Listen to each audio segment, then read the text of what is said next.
Rookie of the year goes against Joe Flacco in his improbable return to the NFL.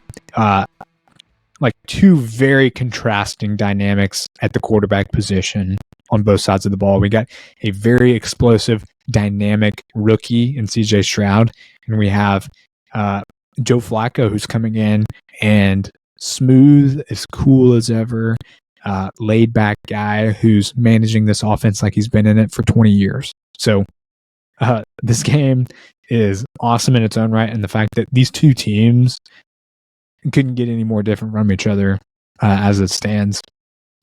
As impressive as the Browns' defense has been, they have been an entirely different unit away from Cleveland, as they were 31st ranked unit in points per game allowed on the road this season.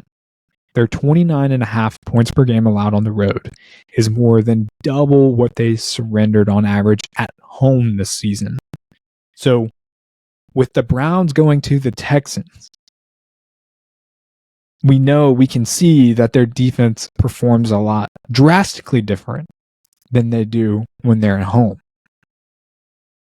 And of course, with this being in Texans, the conditions will be much better indoors. It won't be the cold Cleveland, nasty weather, so they can't play the Browns football that they're used to. So, luckily enough, the Texans draw this game at home. Now, we look at this game as well. Texans, elite offense led by CJ Stroud. Nico Collins is back, and they're firing on all cylinders. The Texans have one of the best passing defenses, but have one of the worst rushing defenses. So the path to success for the Browns is to lean into the running game and then hopefully create some explosive plays in the passing game. But all things considered, I think they can do that. Now, I think the Texans having a elite passing defense certainly helps, because the Browns, surprisingly, have found a lot of success in the passing game with Joe Flacco, Amari Cooper, and company.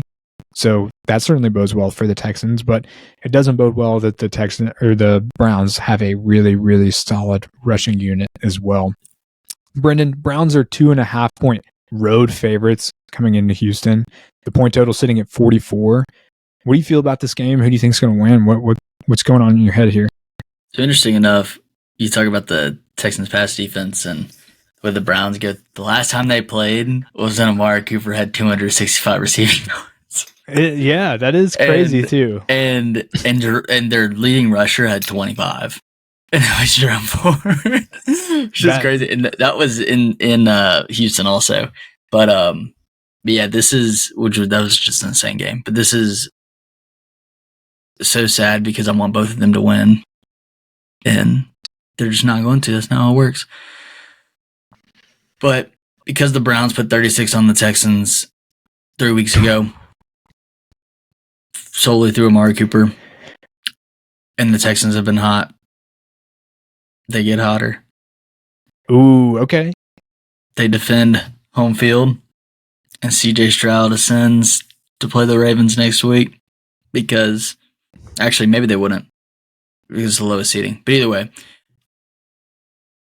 I like the Texans, man. I think so. You like the legend of Joe Flacco to continue? No. So I like the Texans. Oh, I thought you said you like the Browns. No. Yeah. Sorry, didn't mean to be Confucius there. Yeah, man, I've got the Texans at home. D'Amico Ryan should win Coach of the Year. Just saying, they literally won the freaking division. But yeah, he continues it, and they win. Yeah, they just win. Yeah, so that brings up a good point, and I'm glad you brought it up too, because I had it queried up. So the Browns did go to Houston and shred the Texans, and so that's what I was going to get at. So Browns, they currently sit at the number one overall team in terms of offensive EPA per play allowed on the defensive side of the ball. Texans are sitting 13th, so a top 15 unit, relatively surprising. So it's funny because their passing defense keeps it in the mix. Their rushing defense does not. Offensive EPA, Browns 28th, Texans 15th. So there's a chance that we saw an anomaly in the Browns-Texas game on Christmas Eve, where Amari Cooper and Joe Flacco absolutely went scorched earth on this Texans defense. Now, we have to take that in consideration, though, because they could absolutely do it again. They have the blueprint to do it again. So what's stopping them? Well, I'm going to roll with first, it's hard to beat the same team twice, especially a well-coached team. Agreed. So I think DeMeco Ryans will make the adjustments and this defense will rally. They'll be extra motivated, and I think they'll clean up in coverage a little bit. Texans, earlier I said that they're the number one passing defense. I did not mean the overall passing defense. I meant the number one passing defense in touchdowns allowed. That's it. That they're actually middle of the road in terms of all playoff defenses and EPA per dropback, ahead of the Cowboys, Bucks, and Packers. So interesting note there. But I think that the Texans, they come in, CJ Stroud's like, he's healthy, he's ready to go. They have the momentum. And I think that they won't let that happen again. I think this Texans team will not let what Joe Flacco and Amari Cooper did to their defense on Christmas Eve happen again. I think they're going to come in with a better game plan. CJ Stroud is fully healthy, unlike the game where they last faced off, and they'll be ready to go. I mean, it's going to be a dogfight, and the fact that this is in Houston bodes even well. And I know, I'm probably going to have some angry Cleveland fan in my comments saying, "How can the games not matter? They just did this in Houston." So different circumstances. And if you watch the NFL, you know that it's hard to beat the same team twice. The projections, the model has this game as a pick even at 21-21. So right on line with Vegas, a little bit lower. But it does think that the Texans can keep it closer than what Vegas expects. I'm on Texans +3. I took him at +3. It's +3, +2.5, depending on which book you look at. I would recommend book shopping if you can get the +3 line. That's what I got. But I like the Texans to cover. I like them to win outright.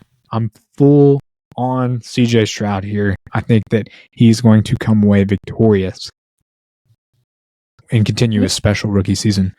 It's an incredible story and team for the whole year. Like, it's just, I don't know what was their total wins at 5 preseason. It was 5. Well, yeah, 5.5 and 6.5 for the Colts. So remember, ridiculous. You and I, we both called that. I liked it. They would go over as well as the Packers. And you know what else we called? The Jaguars would go under, and we caught some extreme heat for that. And look at us now.